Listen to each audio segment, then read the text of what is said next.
Bengali literature அவங்க என்னெல்லாம் சொல்றாங்களோ இப்போ கூட உலகளாவிய அளவில் எல்லாரும் வாங்குறாங்க, படிக்கிறாங்க, பேசுறாங்க. அப்போ அவர்கள்லாம் பின்தங்கி இருந்தாங்கன்னா இல்லை, சரிங்களா?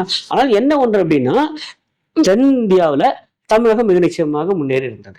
ஆனா நம்மளையே அடிமைப்படுத்தி வைத்த வெள்ளையன் இங்கு புகுத்திய கல்வி, அதை நம்ம பிடிச்சுக்கிட்டு நம்ம மேல வந்துட்டு அவங்க இன்னும் கீழதான் இருக்கிறாங்க அப்படின்னு சொல்லலாம். அதுதான் தகவல் விட்டுக் கொள்ளுதல் சொல்றது.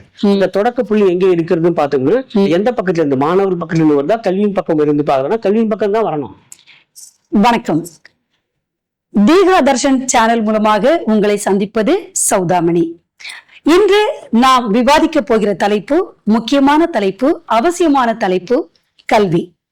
கல்வி அன்றைய காலகட்டத்தில் எவ்வாறு இருந்தது, இன்று எப்படி இருக்கிறது, நாளை இதே கல்வி எப்படி இருக்க வேண்டும்?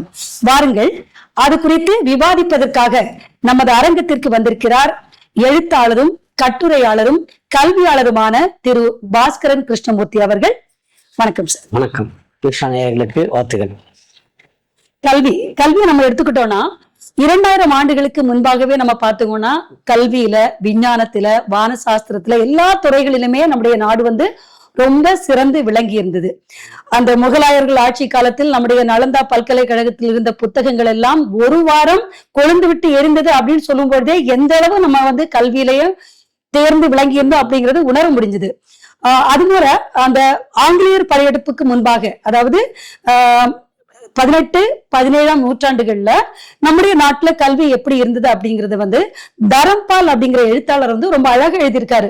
இன்னைக்கு சொல்றாங்க நிறைய பேர் ஒடுக்கப்பட்டாங்க, நிறைய பேருக்கு கல்வி கொடுக்கல, அப்படி எல்லாம் ஒரு தவறான பரப்புரைய சொல்ற மாதிரி இருக்கிற மாதிரி அவருடைய எழுத்துக்கள் இருந்தது. அதுல என்ன சொல்லியிருந்தாங்க அப்படின்னா, முற்படுத்தப்பட்ட வகுப்பினருக்கு என்று சொல்லப்படுபவர்களுக்கு அவர்களை விட நடுத்தர வகுப்பினர், பிற்படுத்த வகுப்பினர் எல்லாம் நிறைய கல்லூரிகளுக்கும் பள்ளிகளுக்கும் போய் கல்வி பயின்றார்கள். அது கல்லூரி படிப்பை முடித்தார்கள். இதுல முக்கியமா பாத்தீங்கன்னா பெண்கள் வெளியே அன்றைய காலகட்டத்துல ஆங்கிலேயர் படையெடுப்புக்கு முன்பாக நிறைய கல்வியில படிச்சாங்க அப்படிங்கிற தரவுகள் எல்லாம் அந்த தரம்பால் சொல்லியிருக்காரு. என்னுடைய கேள்வி அப்படின்னா, இவங்க எல்லாம் சொல்ற மாதிரி உண்மையிலேயே அன்றைய காலகட்டத்தில் கல்வி எப்படி இருந்தது, சிறப்பாக இருந்ததா? நிச்சயமாக சிறப்பாகத்தான் இருந்தது. அதுல எனக்கு சந்தேகமே வரல. என்ன அப்படின்னா, கல்வி என்பதற்கான அந்த ஒரு டெஃபினிஷன் இருக்கு இல்லையா, அதற்கான பொருள் நம்ம எதை கல்வின்னு சொல்லுறோமோ அந்த பொருள் மாறிக்கொண்டே வருகிறது. அதுதான் மிக முக்கியமானது. ஏன்னா கடந்த சில நூற்றாண்டுகளுக்கு முன்பு வரை கல்வி என்றாலே நீங்க சொன்னது போல வானசாஸ்திரமும் மருந்து தொடர்பானதுதான், மருத்துவம் தொடர்பானதுதான். அதை தாண்டி கல்வி என்பது விரிவடையவில்லை. ஆனால் இப்போ நாம் எதை கல்வி என்று சொல்கிறோமோ, குறிப்பாக பொறியியல் சார்ந்தது அல்லது தகவல் தொடர்பு சார்ந்ததாக இருக்கட்டும், விண்வெளி ஆராய்ச்சியாக இருக்கட்டும், இது போன்ற பல்வேறு கல்வி முறைகளுமே இப்போது வந்ததுதான். கடந்த சுமார் 200 ஆண்டுகளுக்கு காலகட்டத்தில் வந்ததுதான். அதுக்கு முன்பாக அப்படி இல்லை. அப்போ அடிப்படையிலே 2-3 தான் இருந்தது. ஒன்று வாழ்வியல் சார்ந்த கல்வி அல்லது அறநெறி சார்ந்த கல்வி, அது இருந்தது. அப்புறம் இரண்டாவது வானசாஸ்திரம் தொடர்பானது. அதை ஒரு அறிவியலாக எடுத்துக்கொள்ளலாமாங்கிற ஒரு மிகப்பெரிய கேள்விக்குறி இப்போது பல பேர் இருக்கு. ஆனால் வானசாஸ்திரம் தொடர்பான அந்த ஒரு ஆராய்ச்சி தொடர்ந்து கொண்டே வந்தது. சரிங்களா? ஒரு ஆராய்ச்சி சொல்ல ஆர்வம் இருந்து வந்தது எல்லாருக்கும். அது 2. மூன்றாவது மருத்துவம் தொடர்பான கல்வி என்பது அநேகமாக உலகத்திலேயே இந்தியா தான் முன்னோடியாக இருந்தது என்று சொல்லலாம். இந்த வாழ்வியல் சார்ந்த கல்வியிலே கூட 2 விதமாக இருந்தது. நான் சொல்ல 2-3 நூற்றாண்டுகளுக்கு முன்பு வரை இந்தியாவில் எப்படி இருந்தது அப்படின்னா, ஒன்று அறநெறி சார்ந்த கல்வி, இன்னொன்று தத்துவம் சார்ந்த கல்வி. அந்த தத்துவம் சார்ந்த கல்வி தான் பொதுவாக பல பேர் சமய கல்வின்னு சொல்லிட்டு இருக்காங்க. இல்லையா, அது அடிப்படையில தத்துவம் சார்ந்த கல்வி. இந்த 2மே இந்தியாவில் மிக மிக வலுவாக இருந்தது. அப்போதைக்கு அவ்வளவுதான் இருந்தது. அதுக்கப்புறம் அந்த பிரான்ச்சஸ் ஆஃப் ஸ்டடி இருக்கு இல்லையா, அதுல பார்க்கணும் இவ்வளவுதான் இருந்தது, அதுக்கு மேல இல்ல. இந்த அறநெறி சார்ந்த கல்வி, தத்துவம் சார்ந்த கல்வி, இந்த மருத்துவம் சார்ந்த கல்வி எல்லாம் மாறினதே இந்த மெக்காலே கல்வி கடந்த 2-3 நூற்றாண்டுகளாக மாறியது. அது தேவையும் இருந்தது. அதுக்கப்புறம் அதுக்கான மாற்றத்துக்கான தேவையும் இருந்தது, உலக அளவில் தேவை இருந்தது. ஆனால் அந்த மாற்றத்தை உடனடியாக தனக்கு சாதகமாக பயன்படுத்திக் எடுத்துக்கொண்டு தன்னை தகவமைத்துக் கொண்டது இந்தியா. மற்ற நாடுகள்லாம் மிகவும் பின்தங்கி இருக்கிறது. நீங்க பாத்தீங்கன்னாக்க ஐரோப்பிய நாடுகளை, குறிப்பாக இங்கிலாந்துல இந்த தொழில் புரட்சி வந்ததுக்கு அப்புறம் தான் அது தொடர்பான கல்வியெல்லாம் விரிவடைய ஆரம்பித்தது. ஆனால் அப்படி விரிவடைந்து தொழிற்கல்வி அங்கே முன்னேறிய பிறகு இங்கே தொழில் வளர்ச்சி காண்கிற போது நமக்கு அதற்கான பற்றாக்குறை ஏற்படவே இல்லை ஒருவர் கூட. ஆனா நம்மளையே அடிமைப்படுத்தி வைத்த வெள்ளையன் இங்கு புகுத்திய கல்வி, அதை நம்ம பிடிச்சுக்கிட்டு நம்ம மேல அவங்க இன்னும் கீழே தான் இருக்கிறாங்க அப்படின்னு சொல்லலாம். அதுதான் தகவல் விட்டுக் கொள்ளுதல் சொல்றது. இங்கிலீஷ் அடாப்ட் பண்ணிக்கிறது. இல்லையா, அடாப்டிங் டு சர்க்கம்ஸ்டன்சஸ். அதுக்கு நீங்க பாத்தீங்கன்னாக்கா இந்தியாவில அது மிகப்பெரிய அளவுல பரவலாக எல்லா இடத்துலையும் வேறுன்றியது, தமிழ்நாட்டில் மட்டுமே இல்லை. அப்படி ஒரு ஒரு பொய்யான ஒரு புனைவு வரையப்படுகிறது. ஏன்னா தமிழ்நாட்டில் மட்டும்தான் சிறந்து இருந்தது அப்படின்னா தமிழ்நாடு சிறந்து இருந்தது அப்படிங்கிறது மிக முக்கியமான. அப்ப எஜுகேஷன் ஹப்ங்கிறது சென்னை தமிழ்நாடு அப்படிங்கிறது சரியான கருத்து இல்லைன்னு சொல்றீங்களா? அது முழுமையாக ஏற்றுக்கொள்ள முடியாது. மிக நிச்சயமாக கல்வியில் சிறந்த வெளிநாடுகளில் இருந்து வெளி மாநிலங்களில் இருந்து எல்லாரும் சென்னையை நோக்கி தானே படையெடுக்கிறாங்க சொல்லிட்டு இருக்கோம். ஆனா அது உண்மை இல்லை. அப்படிலாம் உண்மை தரவுகள் சொல்லுது உண்மை இல்லைன்னு. எனக்கு அந்த தரவுகளை எனக்கு நம்பிக்கை இல்லை. நிச்சயமாக தமிழ்நாடு கல்வியில் சிறந்த ஒரு மாநிலம்ங்கிறது சந்தேகமே இல்லை. சரிங்களா? எப்போதும் அது என்ன மகா பாரதியார் சொல்றாரு, அதோட நாம என்ன சொல்றாரு, அவரே கல்வியில் சிறந்த தமிழ்நாடு தான் சொல்றாரு. கல்வியில் சிறந்து இருந்தது, அது ஒன்றும் சந்தேகமே இல்லை. ஆனால் தமிழ்நாடு மட்டும்தான் கல்வியில் சிறந்து இருந்ததா அப்படின்னா இல்லை. அதை என்னால் ஏற்றுக்கொள்ள முடியவில்லை. கல்கத்தால எத்தனை பேர் வந்தாங்க?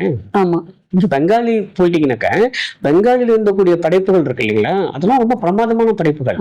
அதே மாதிரி நீங்க நாடகத்தமிழ் அப்படின்னு பார்க்க போனா, நாடக இலக்கியம் அப்படின்னு பார்க்க போனா மராட்டி இருந்த மாதிரி ஒரு நாடக இலக்கியம் எங்கேயுமே இல்லை. கண்டிப்பா. Even today actually it is so modern. அவங்கள 200 ஆண்டுகளுக்கு முன்பாக மராட்டிய நாடகத்துல என்னெல்லாம் செய்தாங்களோ அது இப்போது கூட அப்படியே மாடர்னாவே இருக்கு. பெங்காலி லிட்ரேச்சர் அவங்க என்னெல்லாம் சொல்றாங்களோ இப்போது கூட உலகளாவிய அளவில் எல்லாரும் வாங்குறாங்க, படிக்கிறாங்க, பேசுறாங்க. அப்போ அவர்கள்லாம் பின்தங்கி இருந்தாங்கன்னா இல்லை, சரிங்களா? ஆனால் என்ன ஒன்று அப்படின்னா, தென் இந்தியாவில் தமிழகம் மிக நிச்சயமாக முன்னேறி இருந்தது, கேரளாவை விடவும் முன்னேறி இருந்தது. அது ஒன்றும் சந்தேகமே இல்லை. அதே மாதிரி பிறருக்கு இணையாக நாம் இருந்தோம் அப்படிங்கிறது சந்தேகமே இல்லை. தனிப்பட்ட முறையில் பார்க்க போனா கல்வியில் சிறந்த தமிழ்நாடுங்கிறது முழுக்க ஒப்புக்கொள்ளலாம்.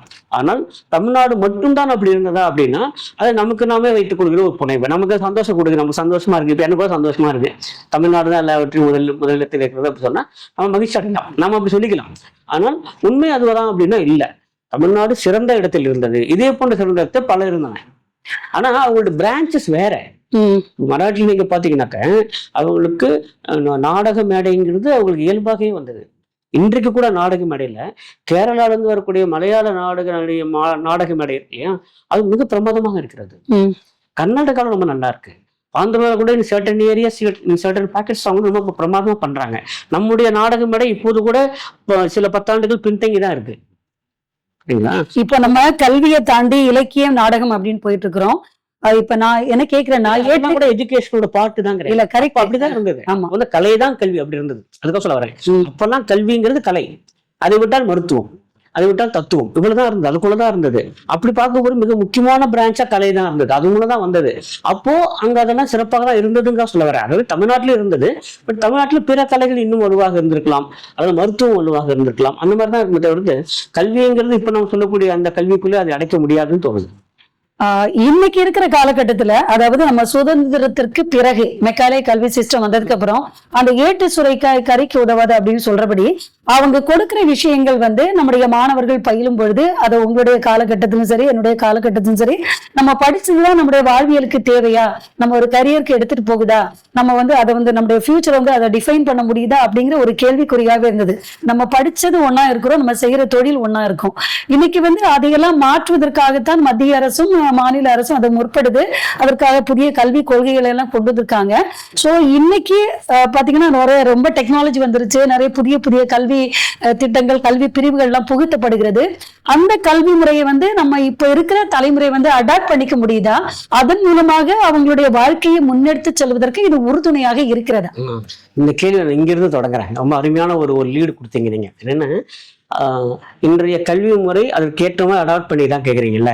இதுக்கு முன்னா நாங்க பிடிச்சவங்கலாம் எப்படி இருந்ததுன்னா அந்த கல்வி முறைக்கு நாங்க அடாப்ட் ஆகணும். ஆனா இப்ப என்ன ஒரு புதுசா ஒரு ட்ரெண்ட் ஒன்று கண்டுபிடிக்கிறாங்க எல்லாரும். என்ன அப்படின்னா, கல்வி முறை நல்லா கொண்டு வந்துட்டு அந்த கல்வி முறையை மாத்துறாங்க, இவங்களுக்கு ஏற்ற மாதிரி மாத்துறாங்க. அப்படி இல்லை, கல்வி முறைங்கிறது ஒண்ணு இருந்தது, அதுக்கு ஏற்ற மாதிரி எங்களை நாங்கள் அடாப்ட் பண்ணிக்கிட்டோம். இப்போ அதுதான் நடக்குதுங்கிறீங்க. இப்போ இவங்களுக்கு என்ன தேவைன்னு பார்த்துட்டு அதுக்கேற்ற மாதிரி கல்வி முறை அடாப்ட் பண்றாங்க, திருத்துறாங்க. அப்படி இல்ல, அதாவது கம்ப்யூட்டர்ல இருந்து எப்படி வருது அப்படின்னு பாக்குறோம், எந்த பக்கம் இருந்து எங்க இருந்து அந்த இனிஷியேட்டிவ் வரணும் அப்படின்னு பாக்குறோம். இந்த தொடக்க புள்ளி எங்க இருக்கிறதுன்னு பாத்தோம்னா, எந்த பக்கத்துல இருந்து மாணவர் பக்கத்துல இருந்து வருதா, கல்வியின் பக்கம் இருந்து பாக்குறோம்னா கல்வியின் பக்கம் தான் வரணும். நான் இந்த கல்வியை தருவேன் அப்படி சொன்னா அதுக்கேற்ற மாதிரி மாணவர்கள் தன்னை மாற்றிக்கொள்ள வேண்டும் அல்லது தன்னை உயர்த்தி கொள்ள வேண்டும், அப்படிதான் இருக்கணும். ஆனா இப்ப எப்படி பண்ணோம் அப்படின்னா, எல்லா இடமும் பரவலாக பேசப்படுகிற விஷயம் அப்படின்னா, மாணவர்கள் இதைத்தான் எதிர்பார்க்கிறார்கள், உலகம் இதைத்தான் எதிர்பார்க்கிறது, எதிர்காலத்துக்கு இதுதான் தேவை அப்படி அந்த மாதிரி கல்வி முறையை மாத்துறாங்கல்ல, அது தேவையில்லை. இப்போ நீங்க சொன்னீங்க இல்லையா, தேவை இல்லைன்னா இன்றைய காலகட்டத்துக்கு ஏற்ப அவங்களுக்கு தங்களுடைய தகவல் மாத்திக்கல அப்படின்னா இந்த போட்டி நிறைந்த இந்த உலகத்துல வந்து அவங்க ஓடிய முடியாது. நிச்சயமா. இப்ப நீங்க பாத்தீங்கன்னாக்க நான் உயர் பள்ளிக்கு முடித்து வெளியே வந்து 50 ஆண்டுகளுக்கு மேல ஆச்சு. அரை நூற்றாண்டுக்கு மேல ஆச்சு. நான் வந்து ஹைஸ்கூல் விட்டு வெளியே வந்து அரை நூற்றாண்டு மேல ஆச்சு. இன்னைக்கு என்னால பண்ண முடியுதே. நீங்க எந்த துறையில சொல்லுங்க, என்னால வந்து பரிணமிக்க முடிகிறது இல்ல. தனிப்பட்ட முறையில் என்ன சொல்லல, சரிங்களா? பொதுவாக இன்றைக்கு எங்களால் பரிணமிக்க முடிகிறது இல்ல. நாங்களும் we are not out of race. In fact இன்றைக்கு வரக்கூடிய இளைஞர்கள் இந்த ரேஸை எங்க கூட பங்கெடுத்துக் கொள்ள முடியாதவங்க அவங்க இருக்காங்க. காரணம் என்ன அப்படின்னா, அப்போது எங்களுக்கு தரப்பட்டது வந்து ஒரு காம்ப்ரிஹென்சிவ் நாலேஜ், எல்லாத்துக்கும் ஒரு ஹாலிஸ்டிக் எஜுகேஷன் அப்படின்னு தமிழ்ல சொல்லணும் அப்படின்னா எல்லாவற்றையும் உள்ளடக்கிய கல்வி எங்களுக்கு தரப்பட்டது. எங்களுக்கு இவ்வளவுதான் அப்படின்னு கல்வி எங்களுக்கு சுருக்கப்படவில்லை. எங்களுக்கு வந்து கட்டிட பொறியியல் அப்படின்னு எங்களுக்கு சுருக்கல. பொறியியல் சொன்னால் எல்லாமே வந்துடும். ஆனா இப்ப என்ன ஆயிடுச்சு, ஒவ்வொன்றுக்கும் சுருக்கிறோம். சுருக்கி நீங்க அதுல வந்து ஒரு மாஸ்டரி கொண்டு வரணும்னு பாக்குறீங்க. எனக்கு அப்படி இல்லை, ஒட்டுமொத்தமா எல்லாமே கொடுத்துட்டாங்க. அப்புறம் நாங்களாவே அதை மாஸ்டர் ஆகிக்கணும். சென்னையில குறிப்பாக யாரெல்லாம் மிகவும் திறமையான மிகவும் புகழ்பெற்ற சார்ட்டர்ட் அக்கவுண்டன்ட்ஸா இருக்காங்களோ அவங்க எல்லாம் பிஎஸ்சி மேத்தமெட்டிக்ஸ் படிச்சவங்க நிறைய பேரு. எல்லாமே நெருங்கிய நண்பர்கள் தான், பிரமாதமா சாதிச்சிருக்காங்க. அப்ப அது எப்படி மேத்தமெட்டிக்ஸ் வந்து அவங்கள சார்ட்டர்ட் அக்கவுண்டன்ட் சுவிட்ச் ஓவர் பண்ண முடிஞ்சது? இப்போ நீங்க இவ்வளவு விஷயங்கள் சொன்னா கூட, இன்னைக்கு பெற்றோர்கள் எடுத்துக்கிட்டா கூட இன்னைக்கு அந்த கல்விக்காக எத்தனை ஆயிரம் லட்சத்தை வேணாலும் செலவழிக்கிறதுக்கு அவங்க தயாராக இருக்கிறாங்க. எத்தனை பேர் நீங்க பாருங்க, பிஇஓ பிடெக்கோ படிச்சா ஏன் எம்பிஏ படிக்கிறாங்க? நீங்க சொல்லுங்க, ஏன் படிக்கிறாங்க? சோ அது வந்து ஒரு கல்வி வேலைக்கு போகும்போது அது வேற பிரான்ச் தானே அது. ஆனா எம்பிஏ படிக்காமலே எங்களால அட்மினிஸ்ட்ரேஷன் மேனேஜ்மெண்ட் தெரியணும் பண்ண முடிஞ்சிருந்தே.